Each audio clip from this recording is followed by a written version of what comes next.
Madonna. Okay?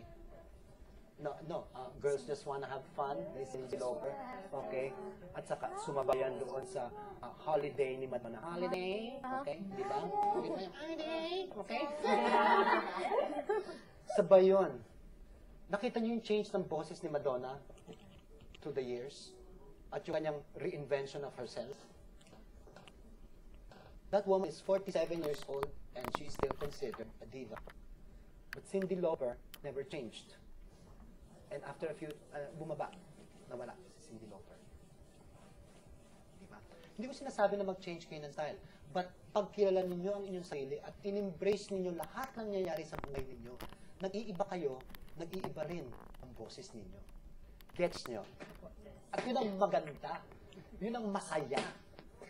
Yun ang hanip kung artist ka. Alam nyo kung bakit? Dahil kahit patay na kayo, pag na-record kayo, hindi kayo mamamatay.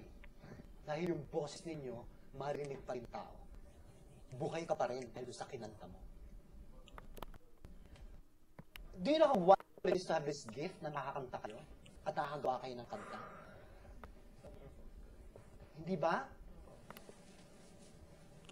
You have to grow with the songs that you sing.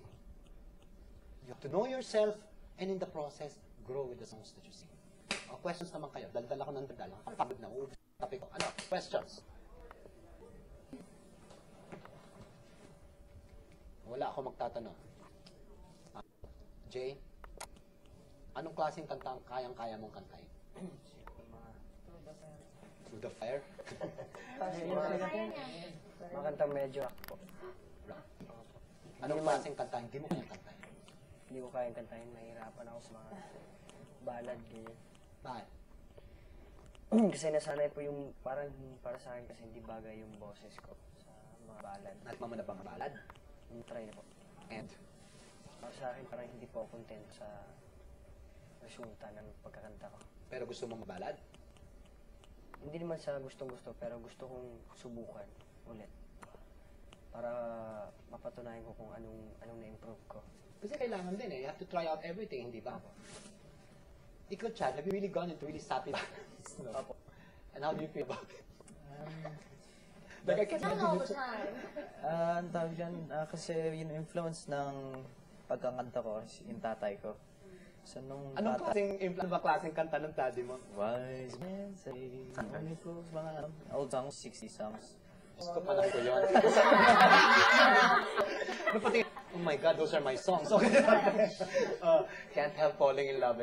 Okay. Lahat ng mga kanta, Everly Brothers, Bobby... Bobby Vinton. Yeah, Bobby Vinton. Yun lang mga matanda. Hindi mo sana Wayne Newton. So, hindi ako naiilang kapag kumakanta ako ng ballad. Kasi halos, I think, kind of similar sila. Yung mga old songs at yung mga ballad na yan. So, I have no problem. Okay. Versatile po. Okay. Question po. Yeah. Sabi niyo po kanina, kilalanin po namin yung tungkol po sa boses. Parang sabi niyo po, alamin namin kung saan hindi nababagay yung boses namin. Posible po ba na, for example po ako, mahina po ako sa R&B.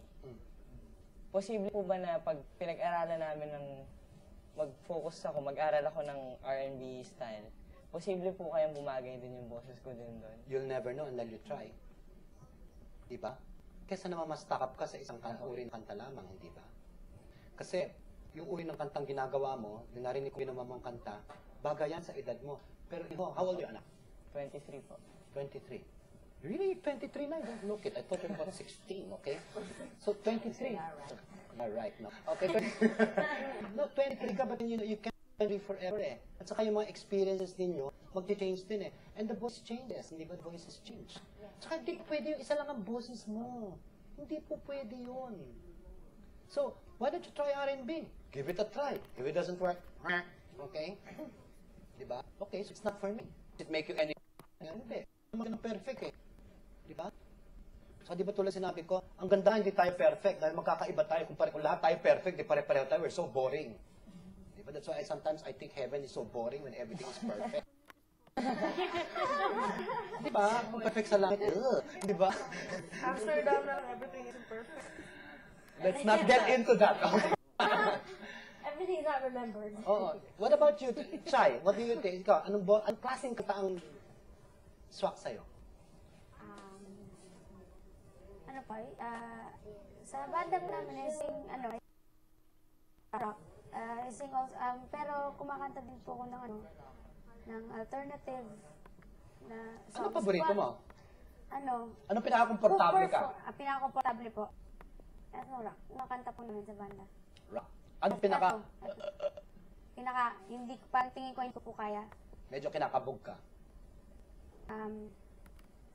Ballads na yung parang biritan, yung Yung, okay. Opo. Tapos yung some alternative songs na I just like listening to pero that I can't perform kasi hindi bababa yung boses ko. Wow, maganda yan. It means na ngayon na talagang namimihikan ka na talagang alam mo na kung ano binabagayan. That's good. Okay? Ikaw una. Oh, anong paborito mo? Ballads.